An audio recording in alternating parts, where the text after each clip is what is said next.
미국의 트럼프 대통령은 매우 적극적이고 자신감이 넘치고 무슨 일을 할 때 거침없이 해내는 이런 능력 있는 사람이에요.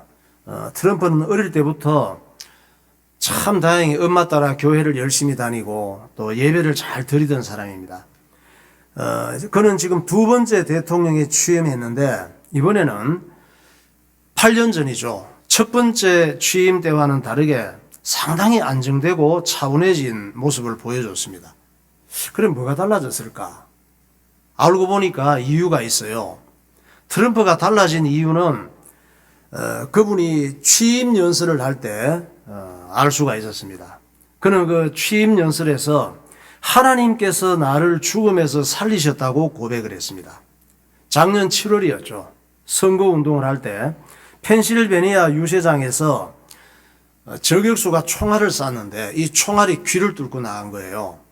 이때 총알이 0점 몇 초잖아. 거의 1, 2초잖아. 먼 데는 1, 2초지 순식간에 보이지도 않게 날아오는데 날아오는 순간 고개를 살짝 돌렸단 말이에요. 근데 그 고개를 안 돌렸으면 그대로 뚫고 나가는 거지. 귀를 뚫고 나갔단 말이에요. 트럼프 유세 현장 귀에 총 맞은 거 한번 봐봐요. 저때 상황이에요. 저때 총알이 날아오는 순간 살짝 돌려서 귀를 뚫고 나간 거죠. 여러분은 대통령 하지 마세요. 위험해요. 그 후 2달 후에도 또 플로리다 골프장을 갔는데 여기에서도 저격수가 숨어 있었던 거예요. 숨어 있었는데 총 맞을 뻔했죠. 그런데 경호를 얼마나 철저히 했겠어. 그러니까 경호원이 이 저격수를 다행히 발견을 한 거예요. 그래서 죽음을 피할 수 있었습니다.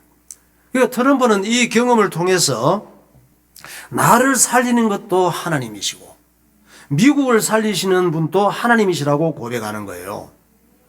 목사님은 처음에 트럼프를 별로 안 좋아했어요. 말도 좀 마구 하시는 것 같고 저분이 미국 대통령이라면 전 세계를 움직이는 대통령인데 과연 잘할 수 있을까 이런 생각을 했거든요. 그런데 알면 알수록 괜찮은 분 같아요. 트럼프 대통령은 우리가 원하는 걸 다 갖고 있습니다. 우리가 원하는 게 있잖아요. 이걸 다 가진 사람이에요. 일단 부자예요. 재산이 얼마나 되느냐? 2천억? 2천억도 어마어마하죠. 그 앞에 붙어 5조. 우리는 5조보다 2천억이 큰 것 같죠. 5조 2천억이 돼요. 생긴 것도 잘생겼잖아요. 저를 볼 때 보니까 참 멋지게 생겼더라고. 부모도 잘 만났습니다. 아내도 미인이잖아요. 지성 있죠, 아내가. 또 지혜가 있어, 보니까. 그리고 믿음 있는 여자예요. 트럼프는 일을 잘 해내는 능력도 뛰어납니다. 어떤 똑같은 상황에서도 일을 해내는 능력이 중요하거든. 트럼프는 일을 잘 해내는 능력이 뛰어나요. 자식들이 참 훌륭하게 잘 컸습니다. 믿음 있고. 게다가 트럼프는 자기 통제도 잘하는 분이에요. 이분이 대단한 부자이고 정치인이기 때문에 술 먹을 일도 얼마나 많겠어. 그리고 세계적인 고급 술을 마음껏 먹을 수 있어요. 재산이 많으니까. 그런데 술, 담배를 아예 안 해요. 이게 쉬운 게 아니거든요. 만약 백악관의 그 관리들 중에 숨어서라도 담배 피우다가 걸리면 그대로 해고해요. 자기의 늦둥이 아들 이름이 벨은 트럼프인데 18살이에요. 얘가 60세 때인가 멜라니아와의 사이에서 낳은 아들인데 이 아들에게도 술, 담배, 게임, 마약 이런 거 절대 하지 말라고 가르쳐요. 미국은 술, 담배, 게임, 마약 진짜 정신없거든. 이 아들은 완전 그리스도인이에요. 이 늦둥이 아들 벨은 트럼프의 찬양하는 모습 한번 볼까요? 네. Mine eyes have seen the glory of the coming of the Lord. He is trampling out the vintage where the grapes of wrath are stored. He hath loosed the fateful lightning of his terrible swift sword. His truth is marching on. Glory, glory, hallelujah. Glory, glory, hallelujah. Glory, glory, hallelujah. His truth is marching on. I have seen him in the watchfires. 네. 찬양하는 모습을 보면 어때요? 착해 보이죠?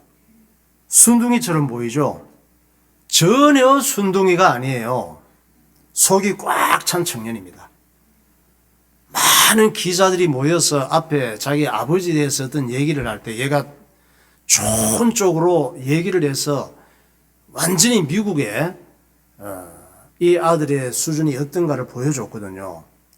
정말 강한 사람은 그 마음속에 예수 믿는 믿음이 있는 사람이 강한 사람이에요. 저 아들이 지금 대학생 됐거든요. 나이만 차면은 미국 대통령 영순이에요. 그 정도로 인기가 있습니다. 미국에서 엄청난 집안의 아들이 술, 담배, 게임, 마약도 안 하고 무슨 재미로 살까? 재밌잖아 그런 거요. 그런데 저 학생은 그런 세상 재미가 자기의 영혼과 인생을 망치는 마귀에 늪인 걸 알아요. 그러니까 저런 친구는 하라고 해도 안 해. 그래서 예배드리고 찬양하고 하나님의 뜻을 따라 사는 것을 가장 큰 재미로 알고 사는 거예요. 바보 같죠 좀. 요즘 저런 애들이 어디 있어? 요즘도 저런 애들이 있어요. 요셉 같은 애들, 다니엘 같은 애들. 사람은 남보다 조금만 더 잘나고 공부 좀 잘하고 좋은 대학 가고 대기업 취직하고 돈 좀 많이 벌면 잘난 체 하고 싶어 미쳐요. 자랑질하고 싶어서 교만이 하늘을 찔러요. 대한항공 그 회장 가족들 보세요. 대한항공 회장이니까 대한항공에서 제일 높은 사람이잖아. 여러 사람 타고 있는 비행기 안에서 승무원한테 욕하고 무릎을 꿇리게 하고 비행기를 앞으로 가라 뒤로 가라 그러고 승무원이 제일 좋은 고급 땅콩 주니까 간식으로 땅콩 안 먹는다 그러고 하나님을 모르고 잘 되면 인격이 거지같이 된단 말이에요. 다윗은 하나님을 아니까 양치기 목동일 때나 이스라엘의 왕이 되었을 때나 한결같이 고백합니다. 하나님, 난 아무것도 아니에요. 난 양처럼 바보 같아요. 고백을 하는 거예요. 시편 23편 1절 보세요. 여호와는 나의 목자시니 내게 부족함이 없으리로다. 그가 나를 푸른 풀밭에 누이시며 쉴만한 물가로 인도하시는도다. 내 영혼을 소생시키시고 자기 이름을 위하여 의의 길로 인도하시는도다. 다윗이 진짜 바보라서 자기를 양으로 표현했어요. 양은 모든 동물 중에서 가장 바보 같은 양이에요. 자기를 진짜 바보 같아서 양이라고 했을까? 아니에요. 양은 어떤 동물이냐? 목자 없이는 절대 살 수가 없어요. 우리는 양같이 되는 거 원치 않잖아요. 사자같이 되기를 원하잖아. 왕이 되기를 원하잖아. 노래를 불러도 가수왕, 장사를 해도 대박, 공부를 해도 서울대.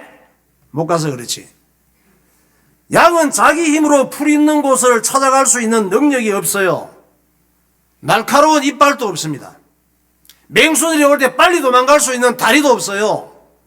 목자가 없으면 즉시 맹수의 밥이 되는 거예요, 양은. 다윗은 자기가 얼마나 어리석고 연약한 존재인지를 알았습니다. 우리는 내가 어리석고 연약한 존재인지를 잘 모르잖아요. 그걸 아는 사람은 하나님의 은혜를 입은 사람이에요. 하나님께서 자기를 붙잡아주지 않으면 즉시 맹수 같은 마귀의 밥이 된다는 걸 다윗은 알았습니다. 사람들은 다 제잘난 맛으로 살잖아요. 자기가 최고인 줄 압니다. 사람들은 다 자기 말을 들어야 돼요. 우리는 내가 좋아하는 일을 하지 말라고 하면 엄청 싫어하잖아요. 내가 좋아하는 일을 막 잘한다 우쭈쭈 해줘야 하잖아. 바리새인들은 어땠어요? 예수님께서 자기들이 듣기 싫은 소리 한다고 죽이려고 했다니까. 마태복음 12장 14절 보세요. 바리새인들이 나가서 어떻게 하여 예수를 죽일까 의논하거늘 바리새인들이 나가서 곧 헤롯 왕과 함께 어떻게 하여 예수를 죽일까 의논하니라. 이에 대제사장들과 바리새인들이 공회를 모으고 이르되 이 사람이 많은 표적을 행하니 우리가 어떻게 하겠느냐. 이날부터는 그들이 예수를 죽이려고 모의하니라. 네, 왜 그랬어요? 자기들이 듣기 싫은 소리 한다고. 분봉왕 헤롯 안디바는 헤롯 왕에 대해서 말씀을 들었잖아요.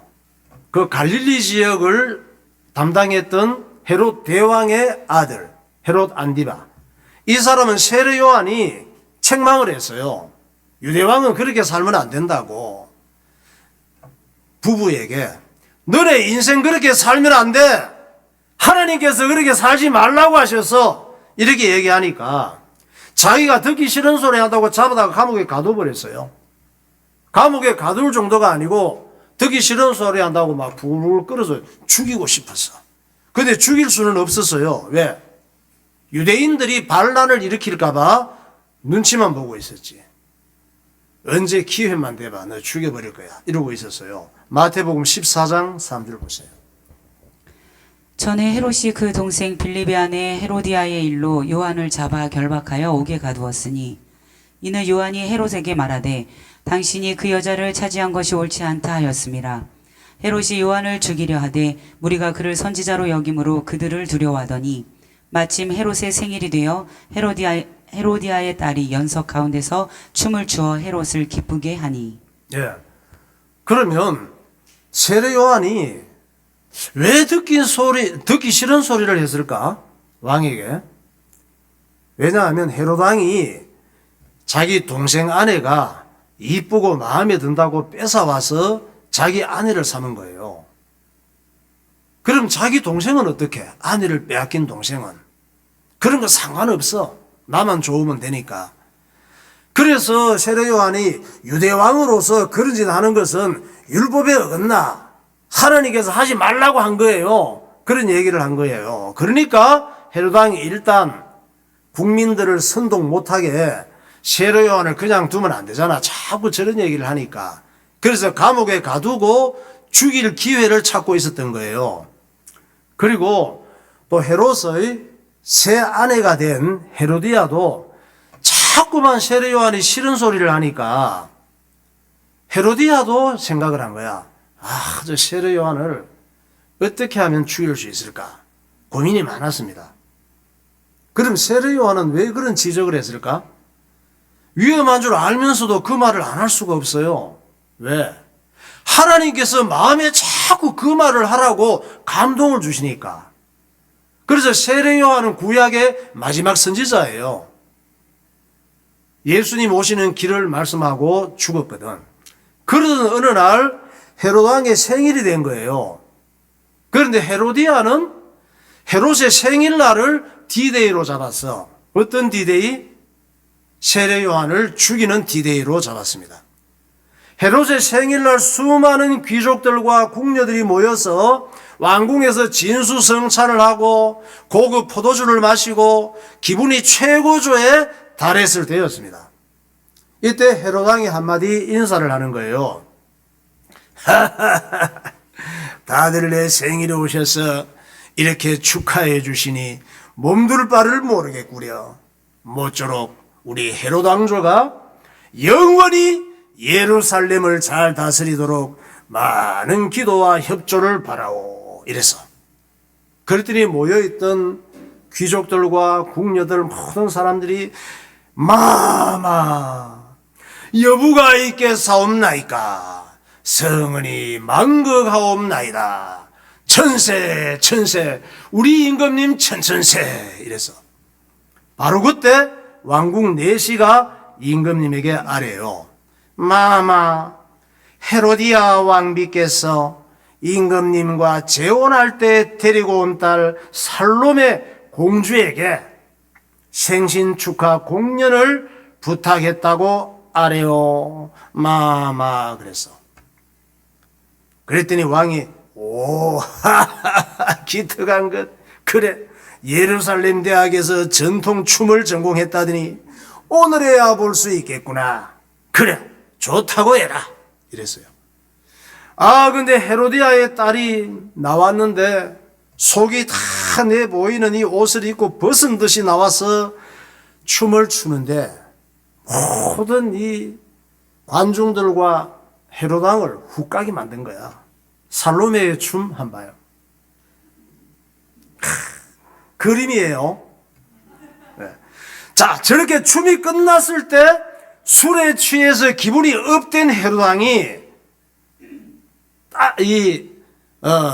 살로메에게 소원을 말하라고 하는 거예요. 살로메, 네 소원이 뭐냐? 말만 해라. 내가 나라의 절반이라도 네가 달라면 주겠다. 내가 지금까지 살면서 이렇게 감동된 적이 없었다. 그랬어요. 지금 술이 취하고 기분도 엄청 좋거든. 그러니까 살로메가 이미 지 엄마가 얘기를 했잖아요. 혹시 왕이 너에게 어떤 선물을 주겠다, 부탁을 들어주겠다고 하면 이 얘기를 하라고 했어. 뭐라고 했느냐? 임금님, 다른 건 필요 없고 세례 요한의 머리를 잘라주세요. 이 얘기를 했어요. 임금님이 나라의 절반이라도 주겠다고, 네 원하는 거 다 해주겠다고 많은 사람 앞에 얘기를 했으니까 뭐 반란이 일어나도 할 수 없는 거예요. 이거는 마태복음 14장 6절 보세요. 마침 헤롯의 생일이 되어 헤로디아의 딸이 연석 가운데서 춤을 추어 헤롯을 기쁘게 하니 헤롯이 맹세로 그에게 무엇이든지 달라는 대로 주겠다고 약속하거늘 그가 제 어머니의 시킴을 듣고 이르되 세례 요한의 머리를 소반에 얹어 여기서 내게 주소서 하니 왕이 근심하나 자기의 맹세한 것과 그 함께 앉은 사람들 때문에 주라 명하고 사람을 보내어 옥에서 요한의 목을 베어 그 머리를 소반에 얹어서 그 소녀에게 주니 그가 자기 어머니에게로 가져가니라. 요한의 제자들이 와서 시체를 가져다가 장사하고 가서 예수께 아뢰니라. 예. 자, 그러면 하나님 말씀을 따라 살다가 힘없이 감옥에 갇히고 헤롯 왕의 생일날 꼼짝없이 참수당한 세례 요한은 실패한 인생이네? 아니에요. 그러면 왕권으로 동생의 아내를 빼앗고 군인을 동원해서 세례 요한을 체포하고 감옥에 가두고 마침내 참수하여 죽인 헤롯 왕과 헤로디아는 힘 있는 사람이고 성공한 사람이네? 아니에요. 하나님 말씀을 순종하는 일에는 죽음도 겁내지 않는 세례 요한이 정말 강한 사람이고 성공한 사람이에요. 왜? 그게 바로 하나님이 주시는 힘이에요. 세례 요한의 바른 소리가 듣기 싫어서 감옥에 가두고 죽이고 왕자리를 빼앗길까봐 전전긍긍하는 헤롯 왕과 헤로디아가 정말 약한 사람이고 실패한 인생이에요. 그게 바로 마귀가 주는 염려예요. 우리는 헤롯 왕과 헤로디아처럼 잘 나가는 삶을 살기를 원하잖아요. 그런데 하나님께서는 죽을 때 죽더라도 세례 요한처럼 하나님 중심으로 살기를 원하셔요.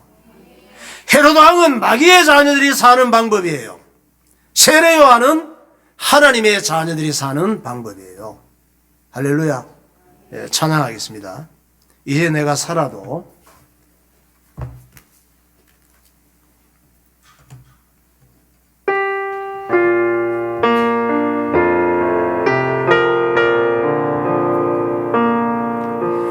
이제 내가 살아도 주 위에 살고 이제 내가 죽어도 주 위에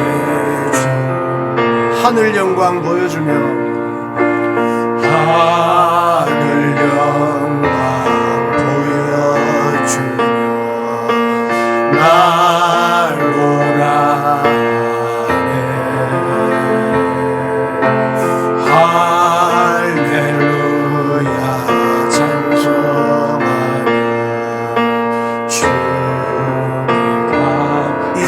내가 떠나도 저 천국 가고 이제 내가 떠나도 저 천국 가고 이제 내가 있어도 이제 내가 있어도 주의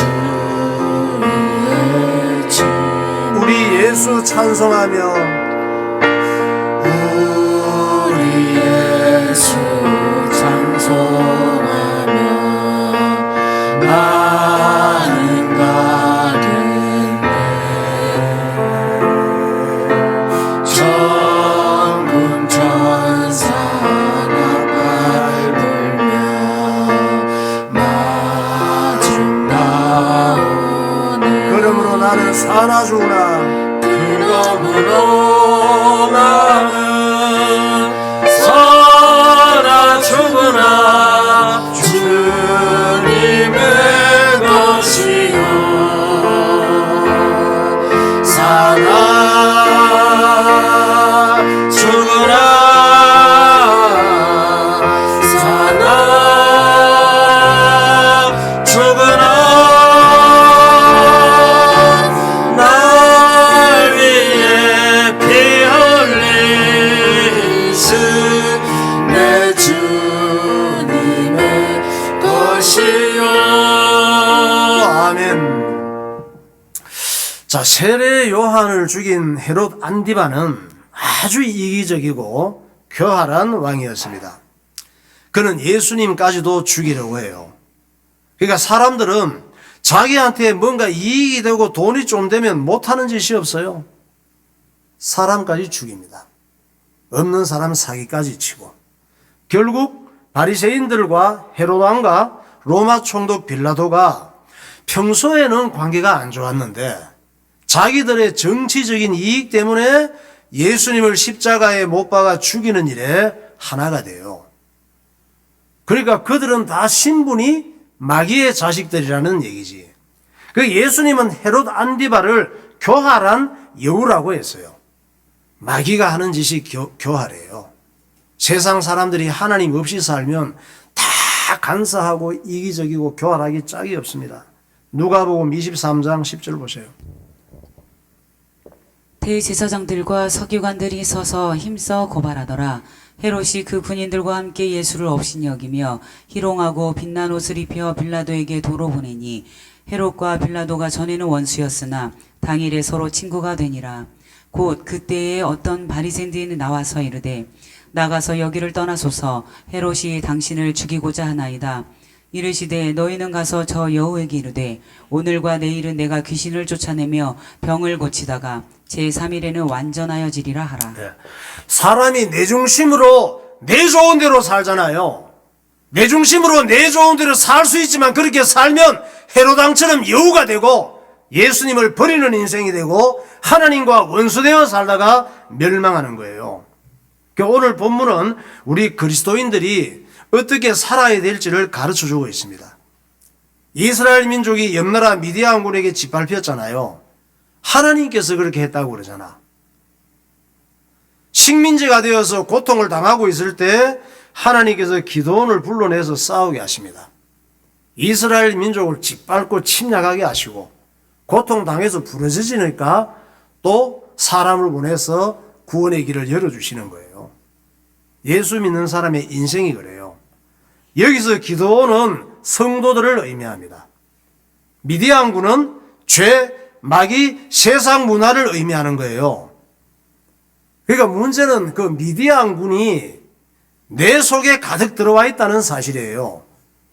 세상에 살 때 우리가 보고 듣고 느끼고 영향받은 것들이 불신앙적인 것들이 하나님 아닌 것들이 내 속에 들어와서 미디안군이 되어 있다 이 말이에요. 그 기드온 같은 연약한 성도들이 미디안 같은 죄, 마귀, 세상 문화와 싸운다는 것은 개가 들어도 웃을 일이에요. 내가 내 속에 있는 미디안을 못 이긴다니까.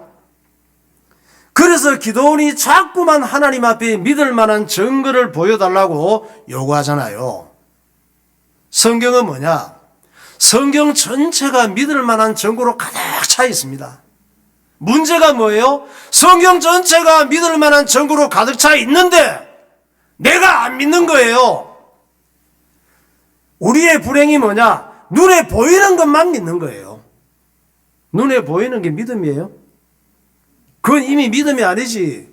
눈에 보이는 게 뭐 믿음입니까? 그런 건 안 믿어도 돼. 눈에 보이니까. 우리는 그런 것만 믿는다니까. 내 눈에 안 보여도 하나님이 말씀하신 걸 믿는 게 믿음이에요. 하나님께서는 예수 믿는 그리스도인들에게 하나님의 모든 이 말씀을 눈으로 보는 것처럼 믿으라고 하시잖아요. 히브리서 11장 1절. 믿음은 바라는 것들의 실상이요 보이지 않는 것들의 증거니 선진들이 이로써 증거를 얻었느니라.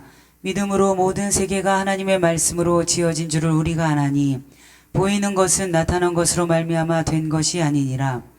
믿음이 없이는 하나님을 기쁘시게 하지 못하나니 하나님께 나아가는 자는 반드시 그가 계신 것과 또한 그가 자기를 찾는 자들에게 상 주시는 있음을 믿어야 할지니라. 예. 여러분 그 박물관은 살아있다. 그 영화를 보니까 밤만 되면 살아있더라고. 예. 어떻게 살아있어요? 과거에 이 박물관에 있는 내용들이 살아있던 내용으로 나타나는 거야. 그 다음부터는 낮에 가만히 있어도 살아있는 게 보이는 거죠. 하나님 말씀이 성경을 통해 기록됐지만은 하나님 말씀은 살아있는 거예요. 하나님께서 기도원이 해달라는 대로 계속 증거를 보여주셨잖아요. 일단은. 그러나 기도원은 증거를 볼 때뿐이지 또 금방 염려하고 금방 불안해하고 믿음이 사라져버려요. 우리의 믿음이 딱 기도원 같아. 돌아온 걸 되돌아보면은 하나님 주시는 응답이 엄청나게 커. 안 믿는 사람은 그런 거 모르고 지 잘난 줄 알고 살다가 지옥 가서 깨닫는 것이고, 예수 믿는 사람은 기도하고 믿음으로 살고 지나고 난 다음에 하나님이 이렇게 인도하셨구나, 이렇게 인도하셨구나, 이런 것들이 많아요. 기도원도 그래. 응답을 받았는데 지나면 또 잊어버려. 그래서 하나님께서 기도원에게 믿음을 가르치려고 진땀을 흘리십니다. 저와 여러분에게도 믿음을 가르치려고 애를 많이 쓰셔요. 그래서 오늘 또 이 자리에 앉아서 주의 종을 통해서 믿음을 가르치고 계신 거예요. 기도원은 적들보다 자기 군인들이 군사도 많고 무기도 좋았으면 정말 좋겠는데 모든 게 다 부족한 거예요. 경쟁사회 속에서 딴 사람보다 내가 실력이나 생긴 거나 배경이나 물질이나 많았으면 좋겠는데 내가 생각해도 다 부족해. 기도원이 그랬어요. 거기다가 적들은 어때? 13만 5천 명의 정예군인들이 최고의 무기를 장착하고 있는 거예요. 기도원의 군사들은 어떤 수준이에요? 어중이 떠중이 오합지졸들이 3만 2천 명 모여왔었잖아요. 무기는 몽둥이, 산에서 꺾은 거, 농기구, 괭이 같은 거, 돌멩이, 새총, 그런 종류예요. 뭐 무기가 제대로 된 게 있어야지. 그런데 하나님께서 숫자라도 좀 많이 보내주시지. 적군은 13만 5천 명이 그 정예군인인데 한 15만 명 정도, 무기는 없더라도 인원이라도 많으면 한번 해볼만 하잖아요. 3만 2천 명 겨우 왔어. 이것도 너무 많다고 이래저래 다 돌려보내라는 거예요. 최종적으로 남은 애들이 몇 명? 300명. 300명 남은 얘네들 바보 아냐? 바보예요. 어떤 바보냐? 죽을 때 죽더라도 하나님 뜻대로 살다가 죽겠다고 하는 바보예요. 하나님 뜻대로 살면 하나님이 책임지셔요. 후회할 일이 없습니다.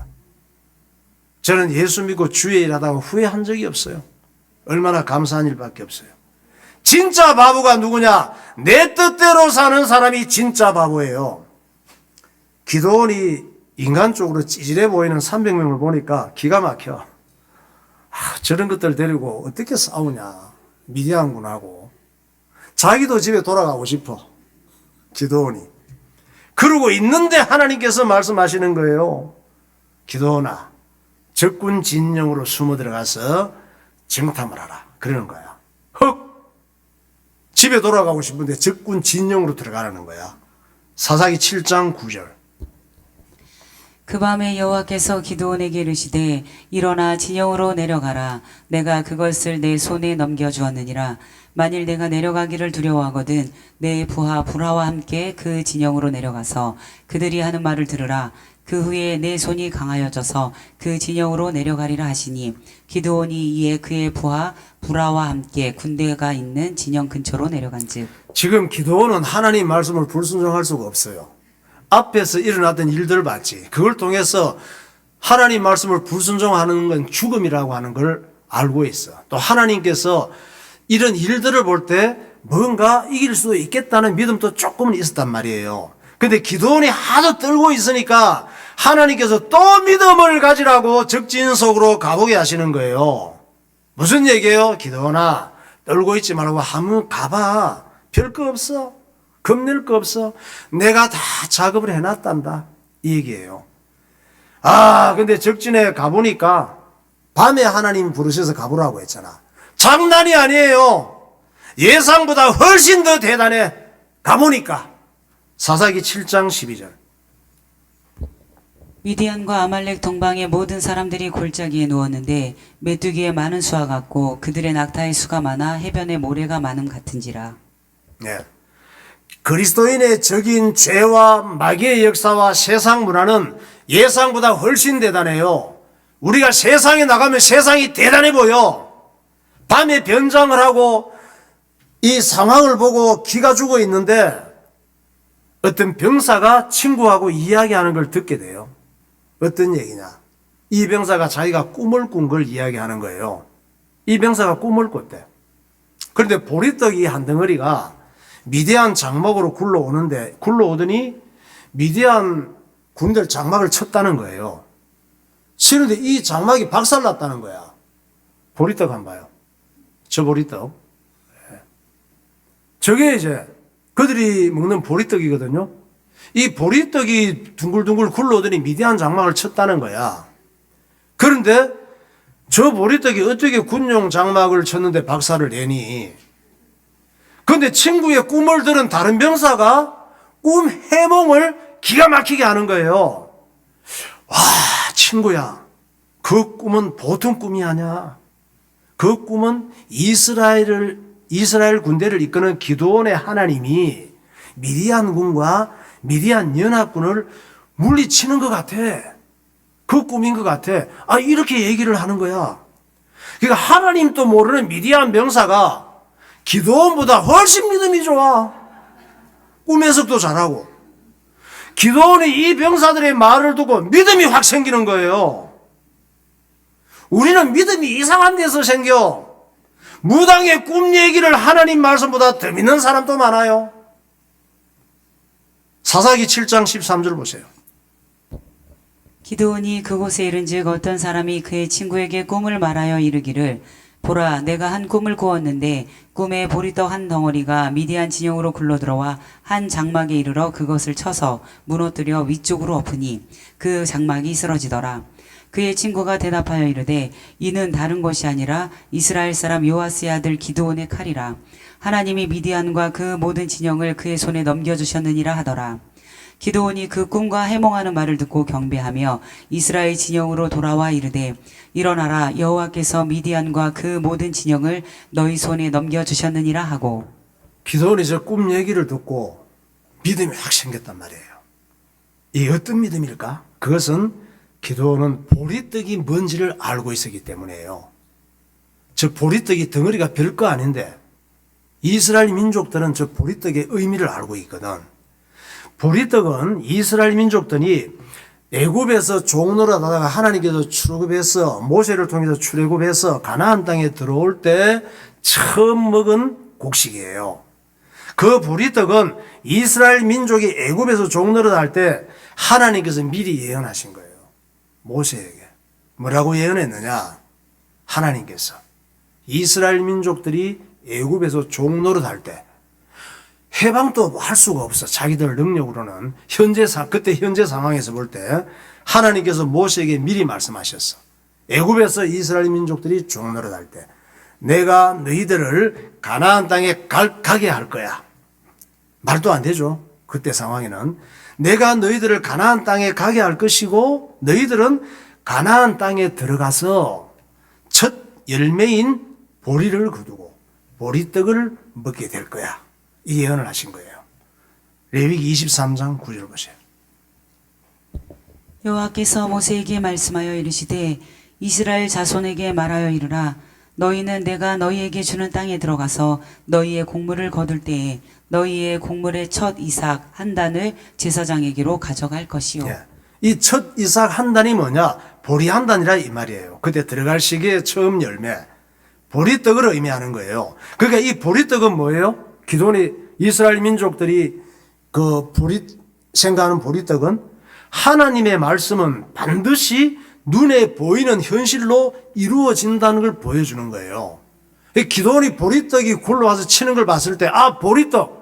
하나님께서 우리 조상 모세에게 애굽에서 예언하신 거, 말도 안 되는 그 예언의 말씀이 이 가나안 땅에 들어와서 우리 조상이 보리떡을 먹었지. 아, 그 보리떡 이거란 말이에요. 하나님 말씀은 반드시 이루어진다는 거, 예언은 반드시 성취된다는 걸 하나님께서 말씀하시는 거예요. 그러니까 기도원이 믿음이 확 생긴 거지. 그럼 이 보리떡은 뭐냐? 먹을 게 없을 때 먹는 초라한 음식이에요. 짐승들이 먹는 그런 음식이에요. 보리떡 종류는. 즉 보리떡은 예수님과 예수 믿는 성도들을 의미합니다. 나는 내가 생각해도 보리떡 같죠. 초라해 보이죠. 아니에요. 그거는 네 생각이고. 예수님의 오심과 예수님의 십자가와 죽으심은 아무 힘없고 초라해 보이잖아요. 헤롯왕이 대단해 보이지. 아니에요. 이 땅엔 예수님과 십자가보다 더 강한 게 없습니다. 예수님이 보리떡이고 생명의 떡이에요. 요한복음 6장 48절 보세요. 내가 곧 생명의 떡이니라. 예수께서 이르시되 나의 생명의 떡이니 나는 생명의 떡이니 내게 오는 자는 결코 줄이지 아니할 터이요 나를 믿는 자는 영원히 목마르지 아니하리라. 나는 하늘에서 내려온 살아있는 떡이니 사람이 이 떡을 먹으면 영생하리라. 내가 줄 떡은 곧 세상의 생명을 위한 내 살이니라 하시니라. 예. 예수님을 믿는 믿음은 죄를 해결하고 마귀를 박살내고 지옥을 물리치는 거예요. 하나님께서 나에게 원하시는 가장 중요한 일은 예수님을 믿고 사는 거예요. 예수 믿는 믿음을 통해서 내 속에 있는 미디안을 이길 수가 있고 내 밖에 있는 미디안을 물리칠 수가 있는 거예요. 요한복음 6장 28절 보세요. 그들이 묻되 우리가 어떻게 하여야 하나님의 일을 하오리이까? 예수께서 대답하여 이르시되 하나님께서 보내신 이를 믿는 것이 하나님의 일이라 하시니라. 하나님의 말씀을 사실적으로 믿는 믿음, 예수님이 십자가에서 이루신 일을 그대로 믿는 믿음이 되시기를 예수 이름으로 축원합니다. 네, 기도하겠습니다. 트럼프 대통령은 자기를 살리는 것도 하나님이시고 미국을 살리시는 분도 하나님이라고 고백합니다. 그는 큰 부자이지만 그의 가장 큰 유산은 믿음입니다. 다윗은 자기를 양 같은 존재라고 표현합니다. 그러나 예수님을 모르는 사람들은 하나님의 말씀을 싫어합니다. 헤롯왕은 세례 요한이 듣기 싫은 소리를 한다고 감옥에 가두고 죽였습니다. 세상 재미 따라 내 좋은 대로 살면 헤롯왕처럼 예수님을 버리는 인생이 되고 마침내 멸망합니다. 사사시대의 기도는 연약한 성도들을 의미하고 미디안 군대는 죄와 마귀와 세상 문화를 의미합니다. 겁 많고 어리석고 연약한 기도원이 미디안 군대를 이기는 비밀은 오직 믿음뿐입니다. 하나님께서는 그의 백성들이 하나님의 말씀을 사실적으로 믿는 믿음을 가지기를 원하십니다. 성경에는 믿을 수밖에 없는 증거로 가득 차 있지만 우리는 하나님의 말씀을 믿는 믿음이 없습니다. 예수님은 초라한 보리떡처럼 오셨습니다. 보리떡 같은 예수님을 믿는 믿음은 죄와 마귀와 지옥을 박살내고 운명을 바꾸어 주십니다. 하나님 아버지, 하나님의 말씀을 믿는 믿음, 예수님께서 십자가에서 모든 문제를 해결하심을 믿는 믿음을 주옵소서. 통성으로 기도하겠습니다. 할렐루야. 거룩하신 하나님 아버지 은혜와 사랑을 감사합니다. 오늘도 보리떡처럼 내놓을 것 없고 초라하고 보잘것없는 우리들에게 큰 은혜를 허락하셔서 오늘도 예수 믿는 믿음을 허락하여 주시고 그 믿음을 통하여 내 안에 있는 미디안을 이기게 하시고 바깥에 있는 미디안을 이기게 하시고 하나님의 영광을 드리는 복된 삶을 살아갈 수 있도록 주께서 인도하여 주옵소서. 성령으로 충만한 그리스도인이 되게 하여 주옵소서. 예수님 이름으로 기도하옵나이다. 하나님 아버지 은혜를 감사합니다. 지금까지 살아오는 동안 지금 이 순간순간 숨을 쉴 때마다 세상에 있는 대단한 것들이 대단한 줄 알고 내 의식 속에 들어와 미디안처럼 자리 잡고 내 자아가 왕처럼 살아서 세상의 육신적인 것들을 쫓아가는 우리 자신의 모습을 발견하게 하시고 또 대단해 보이는 바깥 미디안을 보게 하시고 그것을 내 힘으로 상대할 수 있는 것이 아니라 예수 믿는 흔들리지 않는 사실적인 믿음으로 이길 수 있다는 사실을 기억하게 하시고 죄와 어두움과 모든 마귀의 역사와 죽음과 지옥 문제까지 운명을 바꾸시고 우리 인생을 새롭게 하시는 예수님에 대한 사실적인 믿음으로 십자가 붙잡고 승리하는 주의 백성들이 되게 하여 주옵소서. 예수 그리스도 이름으로 기도하옵나이다. 아멘.